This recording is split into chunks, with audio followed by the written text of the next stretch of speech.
ప్రభు పేట అందరికీ ప్రైజ్ లాడండి. బాగున్నారండి అందరూ? యేసుక్రీస్తు నామంలో మీ అందరికీ శుభములు కలుగును గాక.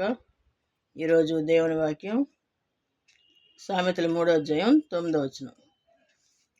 నీ రాబడి అంతటిలో ప్రథమ ఫలమును నీ భాగంలో నీ ఆస్తిలో భాగం నిచ్చి యెహోవాను గనపరచుము. దేవుని వాక్యంలో ఏముంది? ఇంకో చోట, నన్ను గనపరచువాన్ని నేను గనపరచుదును. మనం ప్రథమ ఫలాలు, దశమ భాగాలు, ఆస్తుల భాగాలు ఇచ్చి దేవుణ్ణి గనపరచాలి. మనం గనపరిచినప్పుడు ఆయన మనల్ని అంతకంటే ఎక్కువగా ఆయన గనపరుస్తాడు.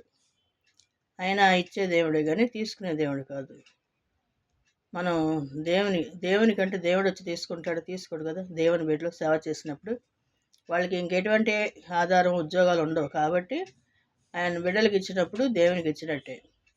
కాబట్టి మనం దశమ భాగాలు ఇవ్వాలి.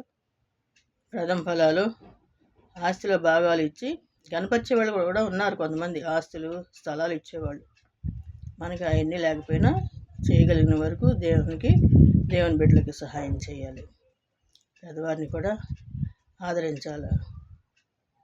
దేవుడు అప్పుడు మనల్ని గనపరుస్తాడు.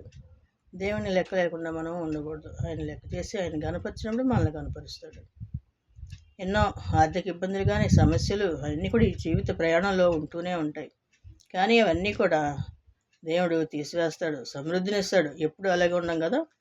దేవుడు సమృద్ధినిస్తాడు. అన్నీ కూడా చక్కగా నెరవేరుతాయి.